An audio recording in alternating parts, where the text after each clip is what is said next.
Yeah.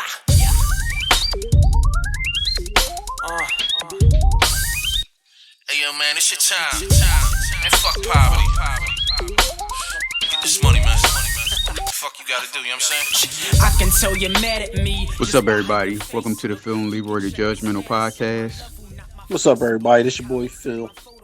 And I'm Leroy. So we go on to San Diego, California, where Michelle Mack was the ringleader of an organized national crime ring that stole nearly $8 million worth of makeup and other goods from stores, including hundreds of ultra cosmetic stores across the USA, and resold them at her online Amazon storefront. Now, people were saying that when these people like running stores now and run and take stuff, that it was an organized ring, and it sounded like they was being truthful. Because when you look at the news, it make it seem like a bunch of just people just doing that or whatever. But it's probably not organized, and it's probably not a ring. Somebody got their online store. They get a couple fucking suckers to run in there with them and rob as much as they can and sell that shit online on the back end. Well, here's the report. This is video of Michelle and Kenneth Mack arrested in December at their Bonzo mansion. Equipped with its own vineyard and chapel, they rented it out as a wedding venue and an Airbnb. But according to a search warrant, it also... Now, I want to know what it looked like inside that house. It's got his chapel. Shit. Look at that. Yeah, it's got his winery and a chapel inside of that place. I want to know what it looks like inside. Doubled as a stash house for a small fortune in makeup stolen from major retail stores across the country, like Sephora and Ulta. This is a top priority for me, primarily because of the safety and security risks that it brings to our team. Ulta CEO Dave Kimball spoke to CNBC's Courtney Reagan about the wave of theft hitting retail stores. The network that she had built across the country was impacting multiple stores, and so by eliminating that, it's a step. But unfortunately, I know there's others that are out that are just like that.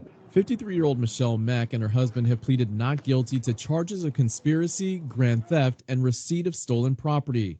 Michelle is accused of working with as many as 12 women, providing them with a list of items to steal from... Is this 12 black women or Latino women that running in these stores and grabbing shit? And she only gave them about $200 for them to just split up. $200 for them to split up. Stores across the country, like this Lens Crafters in Claremont and this Ulta Beauty in Mira Mesa. According to the search warrant, the goods were sometimes mailed to this Bonzo post office and would end up for sale at discounted prices on an Amazon storefront called Online Makeup Store. Stefan says with online stores and marketplaces becoming the new place for criminals to sell stolen goods, there have been some positive steps toward cracking down, like the recently passed Informed Consumers Act, which requires online marketplaces to get information from high-volume sellers to help ID stolen goods. But she said... So what they want to see, receipts and everything, like where you get this stuff from? Mm-hmm. That's going to mess a lot of people up. Well, she can fake a receipt. Says there are still loopholes that need to be closed in some person-to-person marketplaces like Facebook, as well as making sure Prop 47 is reformed so repeat offenders are properly punished. Omari Fleming, NBC7. And Amazon released a statement regarding the issue saying, quote, "We invest more than $1 billion annually and employ thousands of people to fight fraud. We use sophisticated detection and prevention solutions," end quote. Yeah, well, shout out to her because she was making a killing, too. That was just straight profit. Mm-hmm. Well, all right, we going back to Detroit, Michigan, where a U.S. history teacher named Dominique Brown at Teller Preparatory High School was fired after a parent anonymously complained to the school about her rapping career. Here's the report. Back in the fall, Dominique Brown earned Teacher of the Month honors, and then 2 months later she was fired, but it wasn't about anything she did in the classroom. She says a parent complained about her rap career, which was off the clock. By now, DrippinHoney's music video, Drippin' 101, has been seen by tens of thousands across numerous social media platforms. And it combines two of her passions, rapping and some of the students she's taught. That's right, a U.S. history teacher who's moonlighting as a rapper. But last month, she was forced out of her teaching job, and it started with a parent's complaint. That's when the first meeting was with my dean and the principal, and they were just telling me like, hey, a parent said that they seen your social media and that you're a black influence because you're a rapper. DrippinHoney's real... It's not because you're a rapper, ma'am. It's because of the content of what you're rapping about. You like all these other female rappers talking about their ass, how good are you in bed. Is that what she doing? Yes. Yes. I didn't listen to the lyrics. I didn't see. Hey, look, they say teachers don't make enough, so you gotta do what you gotta do, right? Yeah, but she could have rapped about. I was gonna say that. I was gonna say, depending on what she rapped about, because the video didn't look bad to me. You know what I mean? But like you said, I don't know what the lyrics is. The lyrics is all that what you saying, then yeah, I see why she got fired. Yes, and the hating ass, and she complained about the hating ass parent. If I'm a parent, I would have said something too. I wouldn't want my kid in there, and she talking about her content, her rapping. She's talking about how good she do it, how big her ass is, gunshots and killing folks, and me and my niggas and all that stuff. Right about the Underground Railroad. Right about that U.S. history shit. But like you said, that you got to earn some. Well, you see all the white teachers and shit, they all on OnlyFans and shit like that. Right. Now, she went to school and all this stuff to be a teacher, and she just blow it just by making goofy ass rap videos and songs. Her raps wasn't that bad, but just rap about something else. Her name is Dominique Brown. She says that the parent continued to complain even though the educator was named Teacher of the Month. Despite asking for a complaint in writing, Dominique says she never received. This is a U.S. history teacher now. Oh yeah, DrippinHoney. Right, with her chest out, her chest. One false move, her titty gonna pop out. Her ass is bouncing up and down.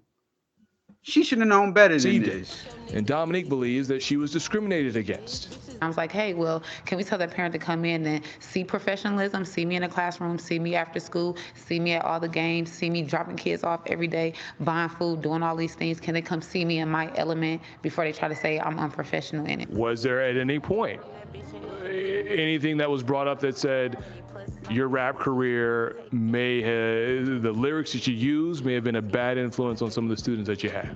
Well, the parents would just stay anonymous, and she didn't really give too much detail on what she did or didn't like, and the school didn't give me too much detail either. Music is part of the culture. We from Motown. This is what we do. So it's not like it's unheard of. Yeah, what does Motown have to do with you with your titty about to pop out and shaking your ass too? Come on now. It's the culture, and when you look like me, you just understand it a little more better. That it's not that I'm trying to. So she trying to say, she tried to imply that this was a white parent, because she said when you look like me. So I guess that since we black, we all supposed to understand your plight. And she's using the black card. All right. Deter these kids from stopping their dreams. In a statement, a spokesperson for Taylor Preparatory High School, which is a charter school, said they're aware of Brown's allegations, but student and employee privacy rights limit what they can say. The statement went on to say, quote, student well-being remains at the forefront of everything we do, and we will continue fostering a distraction-free teaching and learning environment focused on student success. If I was a horrible teacher, y'all would have dropped me the day it was a problem.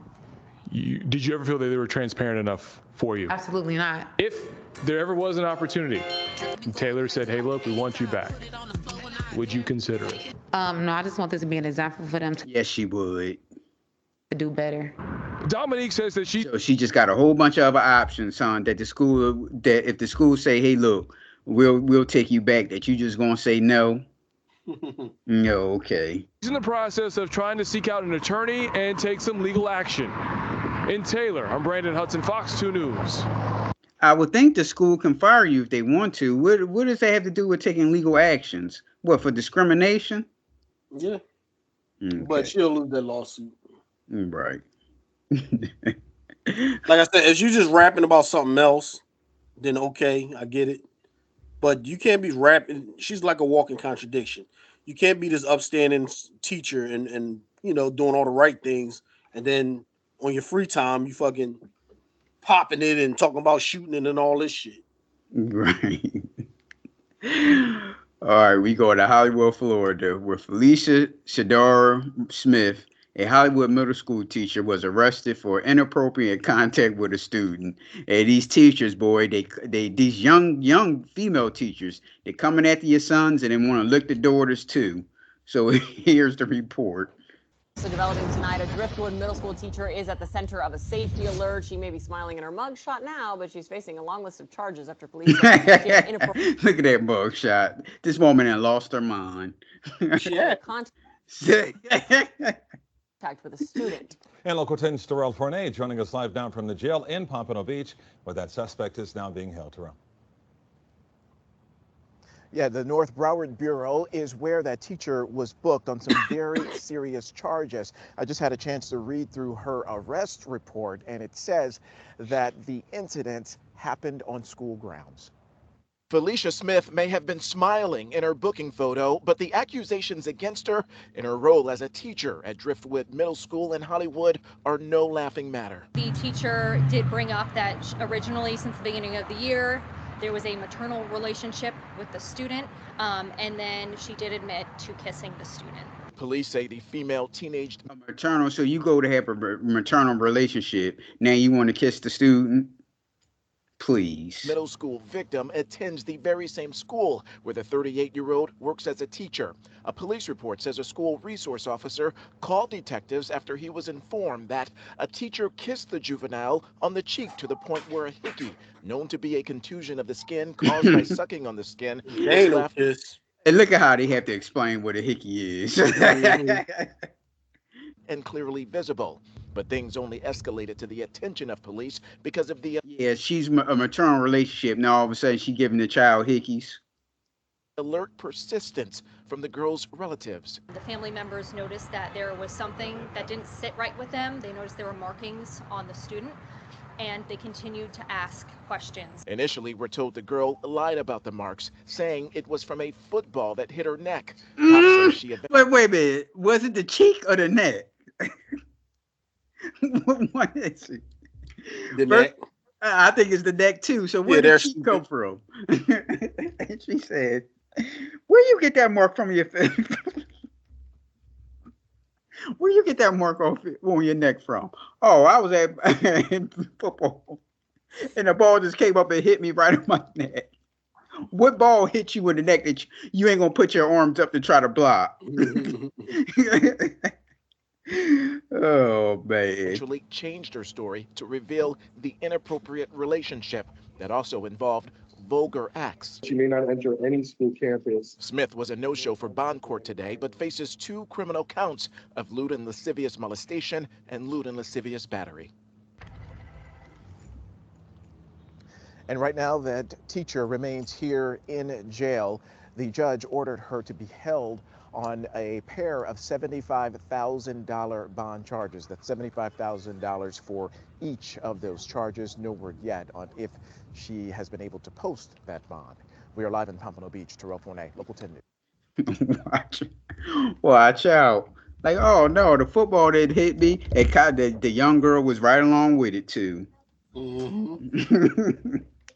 Hey, look, she tried to save the teacher, but her parents. I hate to laugh because if it was a man, I wouldn't be laughing at this. But well, I'm surprised she in jail because what was that last week? I just read a report about a teacher. She didn't get no jail time. Sitting here banging this daggone student. I got that report. We'll play it next time. I got that report on here on my flash drive too. Mm-hmm. Yeah, she waived the jury trial, and the judge just sending her to like probation or something. Mm-hmm. And she's going to be on the sex offenders list for 10 years. I thought she was always on the sex offenders list forever. That's what I thought.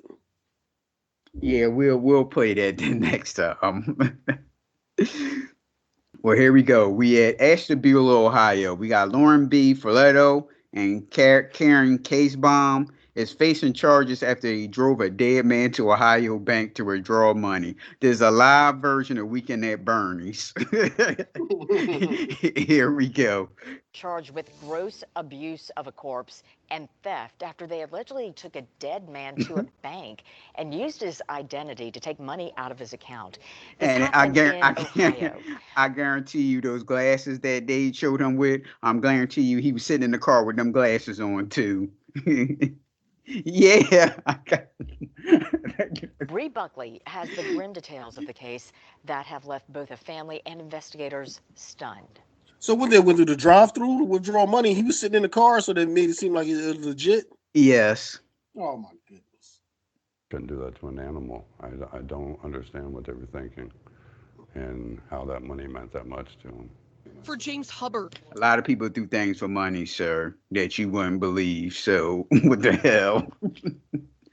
That's a small thing that they took a dead man in the car and tried to withdraw money from his banking account. he says it's hard to think of what happened to his stepfather, 80-year-old Doug Lehman. Yep, them glasses. I guarantee you he had them glasses and he probably had that hat on too. He probably had that same little smirk on his face too. So you probably wouldn't even know he was dead. Police say these two women, 63-year-old Karen Kasbaum and 55-year-old Lorraine Ferrallo, Is 55 years old. With Hard the life. Yep, that meth. I thought she was about 70. Yep. lived with the elderly man at his home in Ashtabula. Authorities say they found him dead at home Thursday. Now, why are these two women in the house with this old man like this? There's something up there. They're his girlfriends. Mm-hmm. Morning, then took his body to a bank drive-through nearby, withdrawing hundreds of dollars. James says Karen was his stepfather's girlfriend for the last few years. He was in a position where he didn't want to live alone. He's been run through hell with this woman for years of drugs, stealing. Hey, we already said meth came and was in the play. So, hey, look, it's almost like that's what he get. But if he got to go through all that stuff and she's staying in his house, then I don't know what the other lady doing there for. Selling his stuff. After taking his body to get the cash, police say the women dumped him at the emergency room of the Ashtabula County Medical Center and drove off without leaving any identification or information. So he was still on the weekend at Bernie's in the ER sitting there waiting. Yeah. God damn. One of them called the hospital after they were back at his house. That led police to the women who were later arrested and charged with gross abuse of a corpse and theft. It's a first for all of us, I think, here. I don't think I've ever seen anything quite like this. An instance where somebody used a dead body to withdraw money from the bank. It's just very, very unusual. Hey, that meth will make you do some serious things. Family hopes he's not remembered by the tragic. Now I'm looking at like all the pictures he in, like, damn, is he alive in this picture? Yeah. Somebody holding him up. Yep. Surrounding his death. It was heartbreaking that I couldn't get him out of that situation, but it was heartbreaking thinking about him dying alone. Police say more charges could be coming as they continue to investigate. The coroner's office would not comment on cause of death pending the investigation, adding the results from an autopsy could take up to 8 months. Did they say on here that the women found him dead in the house? Yes. Oh, okay. Did they say that it was another person? I'm assuming they must have called one of their meth buddies to help them drag, because you know they couldn't pick that man up and put him in the car like that. He look like he's about 110 pounds. So He heavy? Okay, so you think them two women can carry a dead man's weight and put it in the, okay. Yes. Well, they said that they got a third person to come and help them. That's why I said I assume it was a man to put him in. He's real frail looking, so all you got to do is throw an arm around each of y'all and walk him right to the car. Right. That wouldn't be hard. Well, hey, look, he enjoyed his life. I can say that because he had a girlfriend, and the girlfriend was treating him wrong and all that stuff. He had that other woman in there. If I'm him, I'm like, hey, look, won't you tell her to come in the room with us? No, she was. They both his girlfriends. Right. So hey, look, and they had access to his account, and he knew all his account information and whatever. So he was hitting them off with money while they go and do their drugs or whatever. So he enjoyed his life. Well, you see, the stepson said his life was chaos was going on in there, but he liked every single moment of it. So he went out with a bang. I guess. So we going to Miami, Florida, where Germikia, Denise Freeman, and Charles Nathaniel White was arrested after jumping into a Miami elementary school fight between Germikia's son and another kid at school. Here's the report. Now, elementary school parents arrested for fighting a student in the school's parking lot. Local 10's Terrell Forney is Look at our girl there. joining us live. Jamaica, I'm talking about, not the reporter. West Miami-Dade with more details on the fight that landed. Look, our boy again, our boy back again. he like, damn, why y'all always making me do shit with schools? Jail. Terrell. And that couple is now here in jail on a series of charges, including child abuse, disrupting an educational institution, and trespassing. Police tell us that there was pushing and shoving and even a punch thrown towards one of those young victims. Poinciana Park is the school where a pair of adults are accused of jumping into a fight with elementary-age students. 32-year-old Germikia Freeman showed up to the school on shit. She got like 3 different hairstyles going on her head. Friday to pick up her sons. She got this Chickasaw Native American thing on top of her head. She got this old baby hair going on here on the side, and like the bottom of her hair and the top of it don't even match. What's that, like gray or dry? What is that? Right, that's why I said it don't match with the top of her head. And saw one of them outside of the school fighting with another student. In an arrest report, cops say the defendant, with both of her hands, grabbed the victim's arms by the biceps and violently thrust him back and forth, causing the victim to fall to the ground. And 1 count of disrupting an education. There's our girl. If you watch Court Cam on A&E, she's on damn near every episode. Educational institution. That mom appeared in bond court today. Ooh, our girl looking rough too. Why are my eyes looking swollen like that? That's why I said it. She looked rough and shit. She looked damn almost mannish. She don't look like that picture we just saw. Custody after showing up back at the school Monday, defying all orders to stay away from the school grounds, court records show. Sir, you were arrested for 2 counts of child abuse. Also in court, 37-year-old Charles Webb, who was with Germikia during the incident and is also accused of jumping into that fight with a pair of young elementary students. Investigators say the defendant grabbed him and with his hand punched the young victim in the nose area and also placed hands on the other kid involved in the fight. His arrest report goes on to say the man violently grabbed the victim by his shirt and threw them parents is gonna fuck him up. To the ground. Like these elementary school kids. Now I could see that they was fighting the kid and you showed up, but kind of seemed like they was rolling on them and they showed up. All you had to do was push the kids away. I mean, you ain't had to punch them in the nose and throw them on the ground and all that type of shit. Just break that shit up. Don't get involved. Right, and then I'd have went to the school and told them what happened. And we are hearing from the Miami-Dade. Or I want to see their parents. School board who tells us that they are aware of this incident that happened after school hours. They say that those 2 kids involved in after school hours. This is elementary school kids. You act like seemed like they was hanging out there all day long or some shit. This situation have been disciplined for fighting with each other according to the terms of their student code of conduct, but they are also reminding parents to act responsibly. And they also say that it is important for those parents to act and be good Samaritans and also be good role models as well for those children who are always watching our every move. We are live in West Miami-Dade. I'm Terrell Forney, Local 10 News. All right, then. Well, you can reach the Judgementals on Facebook, Twitter, TikTok, and subscribe to our YouTube at pnljudgementals, Instagram at _judgementals, or you can email us at pnljudgementals@gmail.com. All right, then. All right, y'all. Peace out. That's why I stay on the low. Most of y'all is associates, so I be on my dolo. Hold up, whoa, hold the phone. You think all I do is rap? I can do it on my own. That's why I produce the track. Don't wonder where my crew is at.